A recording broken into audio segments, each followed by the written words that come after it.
Hello, and welcome to a mini episode of the Long in the Boot podcast. I am your host, Glenn Long, and I am coming to you from the heel of the boot, otherwise known as Southwest Louisiana. And as I'm sure you found out this week, the heel of the boot is sweaty. It is hot out there. I would imagine the heel is probably a little stinky too, if it's been outside in this heat. Hope y'all are coping just fine and staying indoors and getting all that good air conditioning with that filtered air that doesn't filter out COVID virus, or at least that's what they keep telling us. Got a phone number for you to call. It's area code 337-502-9011. Didn't get anybody wanted to call in and tell me who they thought would win the election. I got a better idea. Give me a call at 337-502-9011 and tell me what you think about Joe Biden's pick for vice president. I've seen a lot of different opinions, and I'm kind of curious what kind of opinions you folks might have. The website for Long in the Boot is www.longintheboot.com, and my email, as always, longintheboot@gmail.com. And I have received a few emails, and I appreciate each and every one, and I answered a couple of them personally. Nothing to get into too much on the podcast, but please, if you have an idea about Biden's vice presidential pick, I sure would like to hear your opinion, and give me a good one. Make it funny. Have fun. Say what you wish. It doesn't matter. And I will put it on the air if it tickles my funny bone. So on the last podcast, when I was waiting for my COVID result, which was negative, by the way, which I knew, I talked about Tulane University and the fact that they cancel cultured a gentleman by the name of Edward Ball, who had written an excellent book, and it is excellent, Klansman in the Family, that dealt with white supremacist ideology in the post-Civil War South, specifically New Orleans, and talked about how Tulane got their panties in a bunch and decided that his words were just too violent. Those words were going to hurt somebody because, as we know, words can hurt you. Like the saying goes, sticks and stones may break my bones, but words will always hurt me. And I began wondering after the show, where did Tulane go wrong? You know, Tulane used to be a premier university, and I found something that kind of sticks out a little bit. And maybe this was the beginning of so many people at Tulane being so easily butthurt by words from a man who was actually coming at white supremacy from the side of supporting people who want to change the dynamic. 2 years ago, 2018 to be specific, on a website called Campus Reform is where the article was, but it did state that Tulane University, starting in 2018, was requiring all new students to choose a race and inclusion course.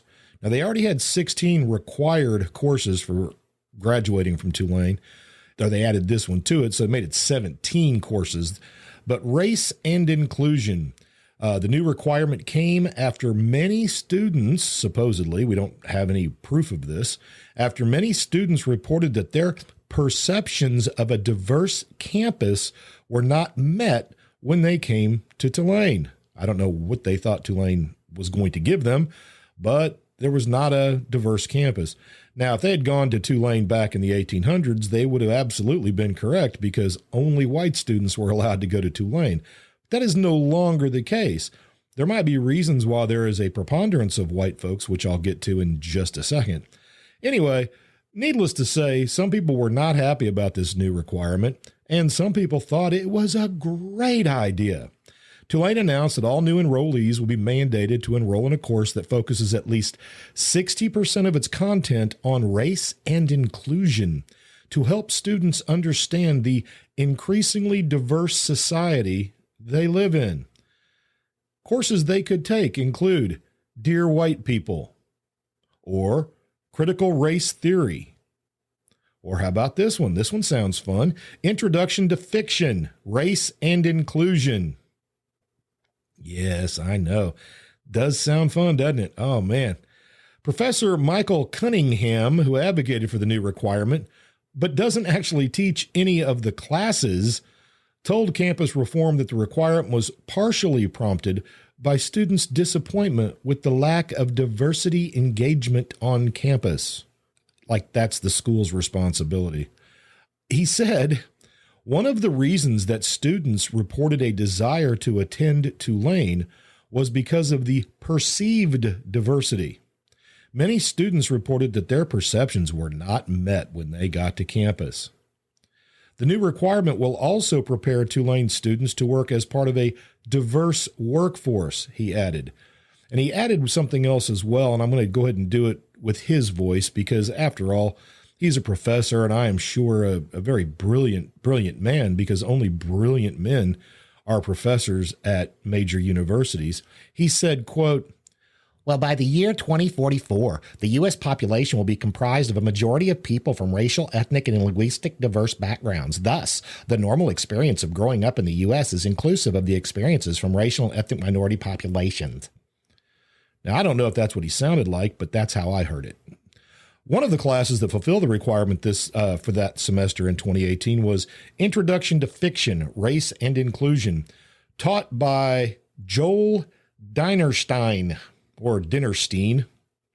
Anyway, that professor told Campus Reform that he called it a boot camp course on race. Ooh, a boot camp course. He says the goal was for students to read non-white authors critiquing American society and race in order to open them up to new perspectives outside of American mythologies of equality and freedom.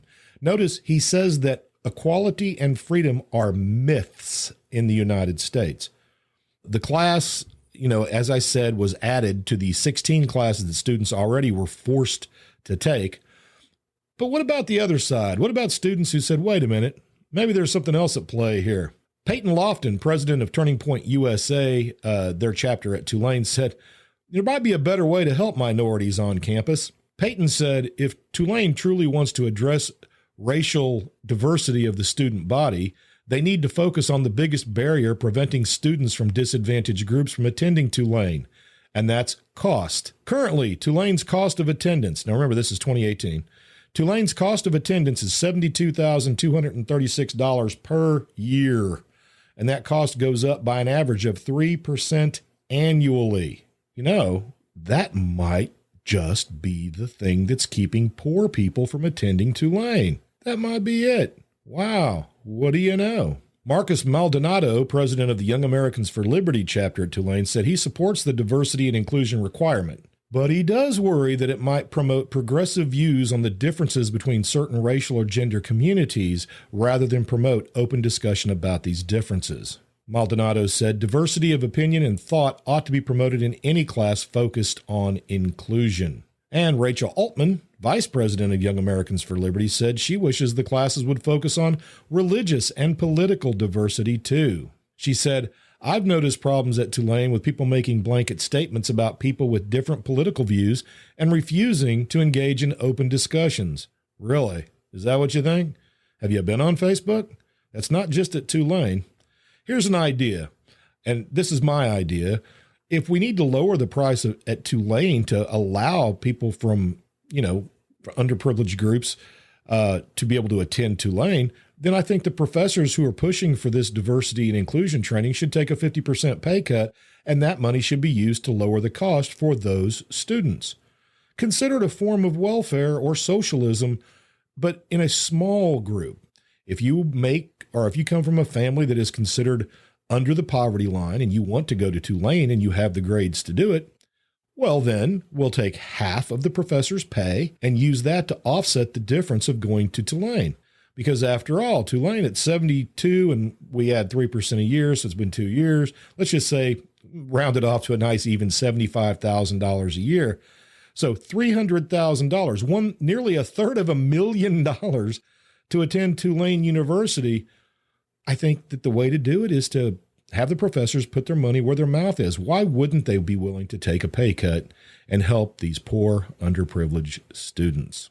Anyway, so now I think maybe we got an idea 2 years ago where the kids who thought words would hurt got their ideas. It's been 2 years. They started out as freshmen. Now they're juniors and seniors, and they were terrified that some words in a book might harm them. Good job, Tulane. You really did a great job getting kids to talk about race and inclusion and to look at the diversity of opinions that are on campus today. Man, Tulane, huh? All right. Well, Tulane's not the only crazy campus out there. There's a couple others as well. Math is racist. Sounds hard to believe, doesn't it? But another one of these really smart professors is going to educate you on why math is racist. Brooklyn College professor of math education, Lori Rubel, argued this week on, where else, Twitter, that the mathematical equation 2 + 2 = 4 reeks of white supremacist patriarchy. Rubel's tweet was retweeted and promoted by several academics at universities and colleges around the nation. It's hard to believe so many smart people. According to a report by Campus Reform, Brooklyn College professor Lori Rubel, who teaches math education, tried to make the case this week that basic math is white supremacist.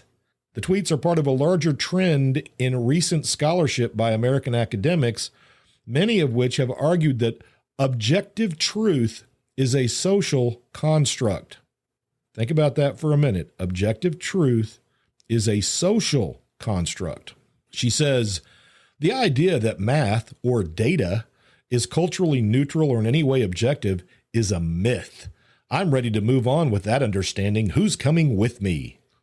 And she wrote that in her tweet. I don't know how many people went with her. She said, and she added, along with the, of course, math is neutral because 2 + 2 = 4 trope, and the related and creepy math is pure, reeks of white supremacist patriarchy. I'd rather think on nurturing people and protecting the planet with math in service of them goals. Now, I did say it correctly. That's what she wrote. I'm going to say that again. Just listen to the end of that sentence. I'd rather think of nurturing people and protecting the planet with math in service of them goals. So smart. So very, very smart. Several academics from institutions around the nation have chimed in. Harvard PhD candidate, I'll say that again, Harvard PhD candidate Kareem Carr suggests that math should be reevaluated because it was primarily developed by white men. I'll get back to that in just a second because it's hard to deal with so many smart people in one place. People say it's subjectivism to ask if math is Western. This is him saying this. I don't get that. It's an objective fact that some groups were more involved in the creation of modern math than others. They may have been trying to make it objective, but it's not stupid to ask if they succeeded. Kareem, it is, in fact, stupid to ask if they succeeded because math is objective. This is our country, folks. A few academics have pushed back, however. They say Jamie Lindsay, one of the academics behind a recent series of hoax papers that were actually published in social justice journals, which is a hilarious story that I'll have to get into one of these days. It's certainly the case, and the woke need to be held firmly to the point, that feats of engineering like space travel and rocketry utterly depend upon accepting stable meanings of mathematical statements like 2 + 2 = 4 as objectively true, not mere accidents of culture. No kidding. And, again, so many smart people agreeing with Miss Rubel that math is racist because, of course, white people, they invented math. Well, it's really kind of funny because if you just do a little research, and these people are professors, I would think they'd know how, you can find out that mathematics was being used as early as 3000 BC by the Mesopotamian states of Sumer, Akkad, and Assyria, along with Egypt and Ebla, who began using arithmetic, algebra, geometry for the purposes of taxation, commerce, trade. They also were learned in the field of astronomy, which, get this, takes math, and they formulated calendars and recorded time. Yeah, white people, huh? Now, we've been told by a lot of people that all those folks back then were brown people, not white people. So you can't have it both ways. If they're the ones that came up with math, then it's certainly not Western Europeans that did it. They also get very, very upset for some reason about the Pythagorean theorem, a squared plus b squared equals c squared. Everybody who's ever built a porch kind of knows how that works. It's a great way of making a square. They get really upset that we call it that. But in the 6th century BC, with the folks that followed Pythagoras, they actually created the term mathematics. I mean, they came up with that word, but we only use it because that's what we drew from during the Renaissance when they were studying the classics. Greek mathematicians certainly refined a lot of the math that they got a hold of, but in fact, higher order math came through the Hindu Arabic trade routes. At the time that Hindus and Indians and Arabs were using Arabic numerals for all of their operations and for trade and for taxation, they were still using Roman numerals in Europe. And Roman numerals are horrible for all kinds of reasons. I'm not going to get into how difficult it is to do higher order math with Roman numerals. But and of course, the other thing is they didn't have zero. Western Europe thought zero, the idea of zero, was in fact evil. Anyway, the Hindu Arabic numeral system is well known to have been developed through the work of a Muslim, Muhammad ibn al-Khwarizmi. And you can look him up. He's brilliant mathematician. And the work he did came into Europe and they adapted it. Now, also at the same time that was going on, you had civilizations in Central and South America who were developing their own mathematics system. And it also had the concept of zero in their math. So this idea that math is somehow Western European is just nonsense, which again shows you how smart all of these professors actually are. And don't think that it's just a weird fluke. I found an article about Seattle, Seattle, the town that's having riots and various other problems right now, along with Portland. Seattle schools, October 2019. Seattle schools propose to teach that math education is racist. You heard that right. According to Seattle educators, math instruction in the United States is an example of Western math, which apparently is the appropriation of mathematical knowledge by Western cultures. So you see, Western cultures stole math. While everyone agrees that 2 plus 2 is 4, 3 times 3 is 9, and that there are 360 degrees in a circle, Western math critics worry about more nuanced issues, such as why we teach kids Western counting and not, for example, how the Aborigines count. I'm going to go ahead and answer that real quick. The Aborigines, the numeral system didn't really go above 4. They didn't have a need for numbers in their civilization.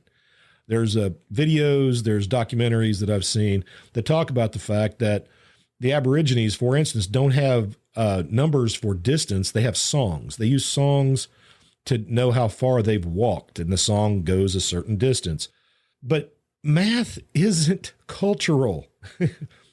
All the truths of math already exist. Even truths that we have not discovered yet exist. 2 plus 2 always equaled 4, even before they discovered 2 plus 2 equals 4. Oh, man, so many smart people. It's just, I don't know what to say. Anyway, Seattle's new proposed math curriculum, this was 1 year ago, will take U.S. public schools math instruction where no one has gone before. And I looked at it, and it's crazy. Students will be taught in math class how Western math is used as a tool of power and oppression, and that it disenfranchises people and communities of color. They will be taught that Western math limits economic opportunities for people of color. They will be taught that mathematics knowledge has been withheld from people of color. People of color brought it to Europe. We didn't withhold what they already had. If you're struggling to understand this logic, you are not alone. I don't know how the Pythagorean theorem or Euclidean geometry oppresses people or communities of color. I don't understand any of it personally, and I think it's absolutely bonkers. That's what's going on in education today. You thought it was just about COVID and can we go back to school? Heck no. By the way, California is going to adopt the same program for math. We're going to be teaching kids in math class about how math keeps them down. Maybe that was always my problem, because I'll be honest, I suck at math. I mean, I can do basic math, even some low-level basic algebra, but past that, no, not a chance. I get somebody who's smarter than me to do it. But maybe that's what we need to be teaching the kids. Hey, can you get somebody to learn to find somebody who can cheat on your test for you? California, for instance, has spent 26% more per pupil since 2011, and test scores for math continue to plummet. But I am sure that by switching to pointing out that math is somehow subjective and keeps people of color down will absolutely fix the problem. They're also going to teach the kids, and this is my favorite, how to use a Chinese abacus, which is great. I mean, a Chinese abacus, hey, if you want to learn to use that, that's fine. But yeah, good luck trying to figure out 10 decimal points past the decimal with an abacus for, like compound interest and things like that. Who needs compound interest? We don't need that. So if you think that kids are going to be doing worse at math in some places, you would be absolutely right. Wow. Common Core, kids. That's the Common Core math curriculum. Anyway, so coming up next week, Habs and I will be able to finally do our hurricane show. We're going to talk about hurricanes of the past, the long ago past, and also more recent. I'm going to talk about the Galveston storm. Very interesting information on the Galveston storm. We're going to talk a little bit of, a lot of the information comes from the book called Isaac's Storm. If you haven't read that, please pick it up. In fact, I'm going to go ahead and assign it to you. Read the book before next weekend's show, or before next week's show. And we're going to talk about Katrina, of course. We'll talk about Rita. And we're also going to talk about Hurricane Harvey. And yes, I'm still doing that horrible Jimmy Stewart impression. Anyway, that's what we got coming up next week. Again, if you got an opinion on Joe Biden's vice presidential pick, I sure would like to hear it at 337-502-9011. Or if you'd like to send me an email, it's longintheboot@gmail.com. And of course, the website for show notes and such is www.longintheboot.com. Really appreciate everybody listening to the show. And some of the emails that I've gotten have been very nice. And some of the responses on Facebook have been really nice as well. They tell me I'm going to have to eventually go on Twitter and try to promote it a little bit too. But Twitter seems to have a little bit of a learning curve. And it scares me. Well, that about wraps it up for this Minisode of Long in the Boot. Please join us for our hurricane episode next week. And until then, y'all stay clear of the heat, try to get some shade, and whatever you do, don't wear your boots without socks, because then the heel of the boot will definitely get sweaty and smell bad. That's right. Words of advice from your host, Glenn Long. Anyway, y'all enjoy the week. We'll see you soon.